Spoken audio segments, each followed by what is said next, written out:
Glue some gears on it and call it steampunk. That's the trendy fashion nowadays. A copper-painted chunk of some 1980s junk will fetch a pretty penny on eBay.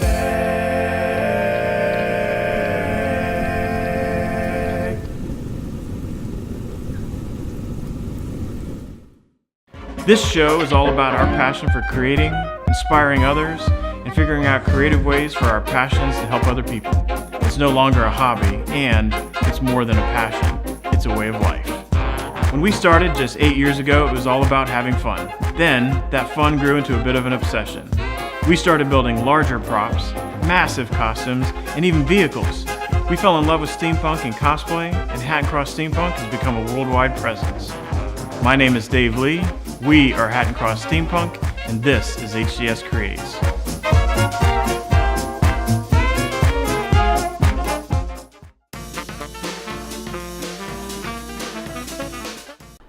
So on the werewolf armor, I've kind of jumped ahead a little bit, but the creative process as it goes, if you don't have a well-defined plan, you're going to start winging things, and you're going to start making changes and realize what you did you don't really like.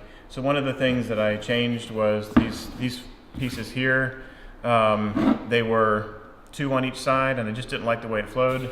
And so what we're going to do, or what I did, was remove them, place them here, and I found a cool piece in our bin of things from the flea market, this little frame here, and I started to add framing to it to kind of box it in.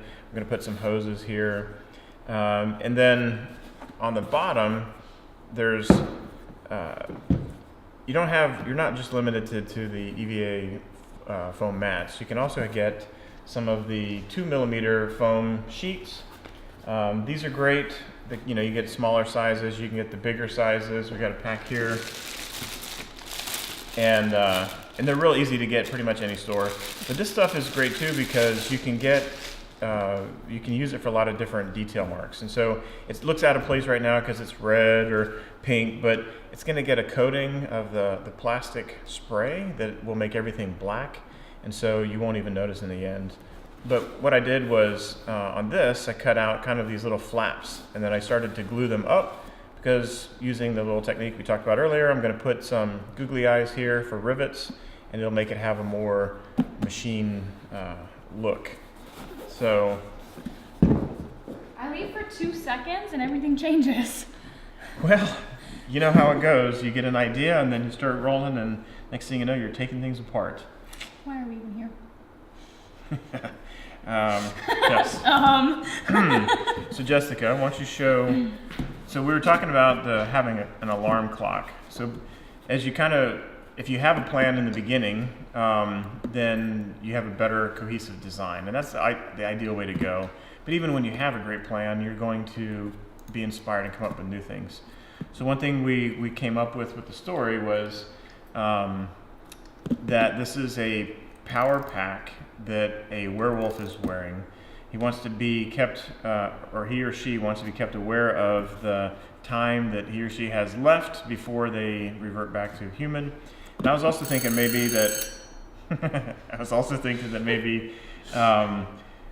it would help retain his humanity while he is a werewolf. So he's not, there's therefore a good werewolf and combats the bad werewolves. So I looked around for a little clock, and we got this little alarm clock here. I may try to end up putting in here. I'm not really sure yet. How would you attach that though? I'm not really sure. Probably going to have to be wire and lots of hot glue. We also are going to put in a amp gauge here. So I started cutting this out, and this will get fiddled in here. But I'm going to try to see if I can get it to work because I want to wire my electronics to it. And speaking of electronics, I'll show you some of the stuff that we're going to use. I got these are little LED light kits for cars, and these two here are really bright blue. And so what I'm probably going to end up doing with the crinoline to cover it and hide it is make some tubes that run down the sides. I may have them flush against, I may have them out, not really sure. This is the crinoline. A lot of people will use this in the cyberpunk world to for like kind of hair dreadlock things. But if you put your LEDs in there, it sort of masks it. What you can also do is kind of spray a thing of paint over it without the lights in, and then when you go back, you put the lights in, it'll kind of mask it a little bit. But I'm not really sure. We're gonna wing it. We also have, I got a couple other ones these ones here are yellow, so I want to mix and match some colors so it's not all one solid thing. Neo Pixie Ring. Yeah, I was going to use this Neo Pixel ring, but I'm not too familiar with these yet. I've got straws for fairies. Straws for fairies, yes. When you're doing any kind of electronics, you want to be using heat shrink. The electrical tape comes loose. This is all the way to go. I got packs of barrel connectors for my power, and a lot of the electronics that I'm going to hook the battery up with, and I'm going to wire other things. Our mechanical arm that we're going to do is going to plug into the backpack, so it will get power from this backpack. And we got a bunch of other stuff that we'll go over later. So right now we're going to get busy working on more of the construction of this, and then work on the armor, because this is not how the armor is going to stay. And then we're going to come back to you.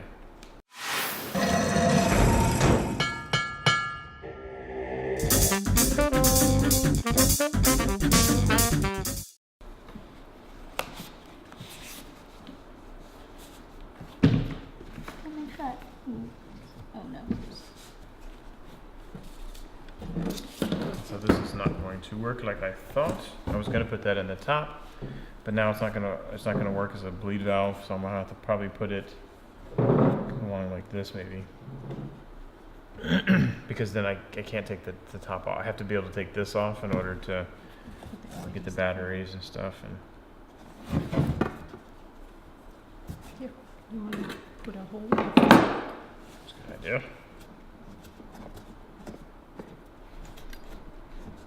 Always there to help. She's the good idea fairy. I'm still just working on.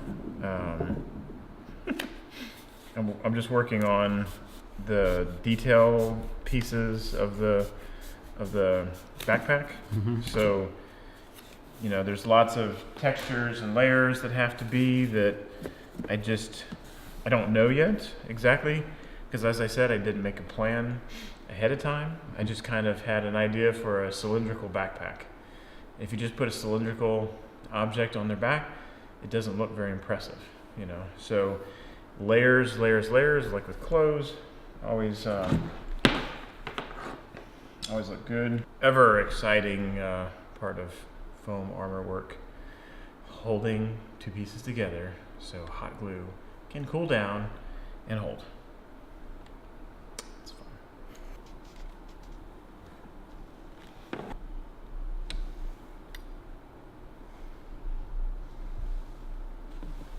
Patience. And I have confiscated an old steak knife with a serrated edge, because it works perfect for cutting a lot of these things out that an X-Acto knife just doesn't seem to work. You know, cutting holes so much easier like that, cleaning up some of the extra glue bubbles.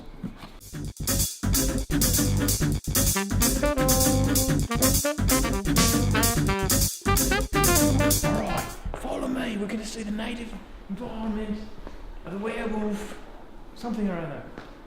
That's a terrible accent. What do you think?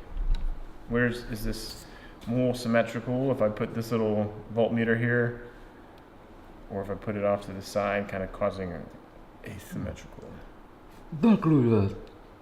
Dracula says asymmetrical is pretty nice. Symmetry is too formal. Symmetry is for losers. Symmetry is actually for Wes Anderson. I was thinking Silva. Silva? Anderson Silva. Ah, isn't he a fighter? Like he was. so sad that he passed away so young. He what? Anderson Silva passed away? I'm only kidding. He hasn't died.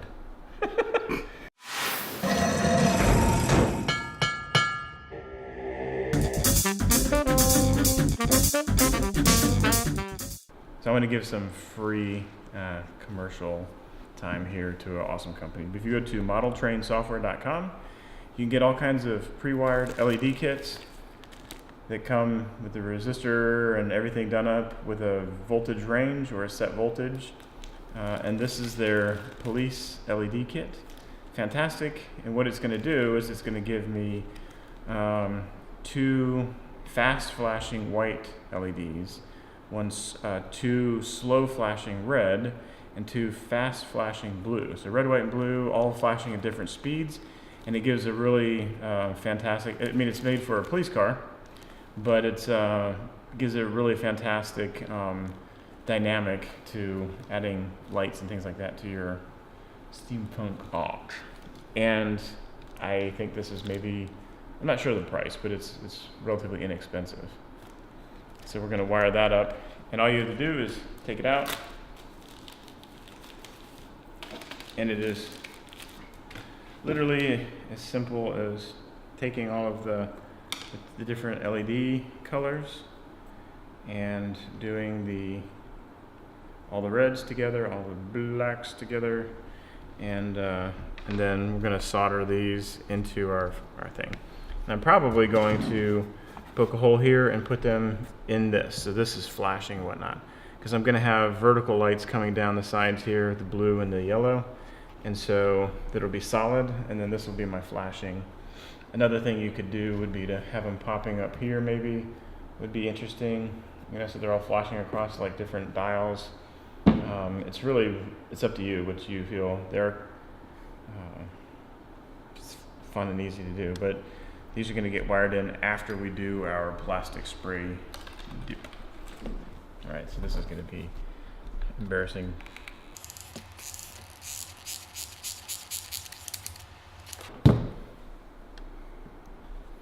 That, of course, will not hold this on its own, but it will be a start. Just glue some clocks on it and call it steampunk.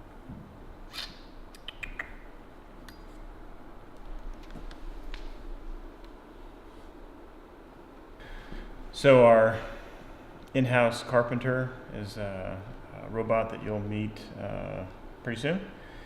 And his name is Rusty. He's Rusty the robot, and basically we have a big throw switch that we're moving over to this facility, but you lift up the throw switch and then that energizes and engages Rusty, and then Rusty goes and builds all sorts of stuff. So Rusty took care of this table. This table was built in a little more than a day, and is got all of these cool cabinets underneath, and it's a great height for working on. It gives us, I think, 4 foot by 8 foot worth of space, and so we could even have people working on both sides. And Rusty's awesome, absolutely awesome. Best robot ever.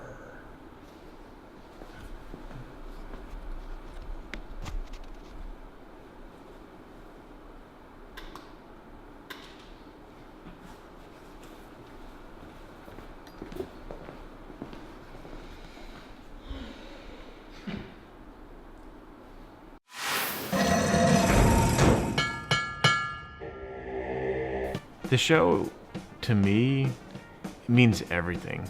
It's kind of a validation of the last 8 years of my life that it wasn't for naught.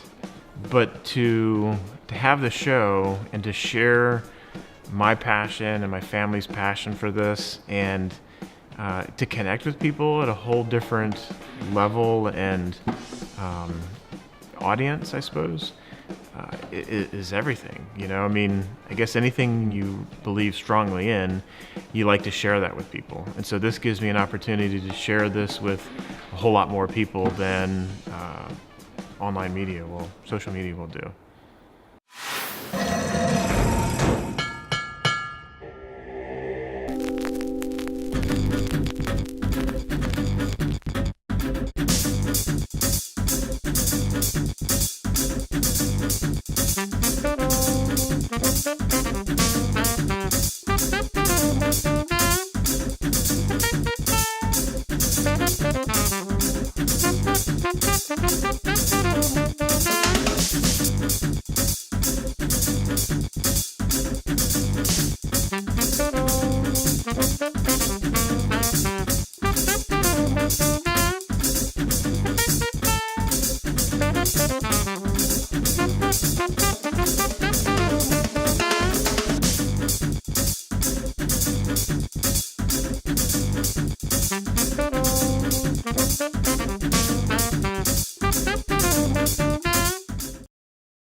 tires on it and call it steampunk. That's the trendy fashion nowadays. A copper-painted chunk of some 1980s junk will fetch a pretty penny on eBay.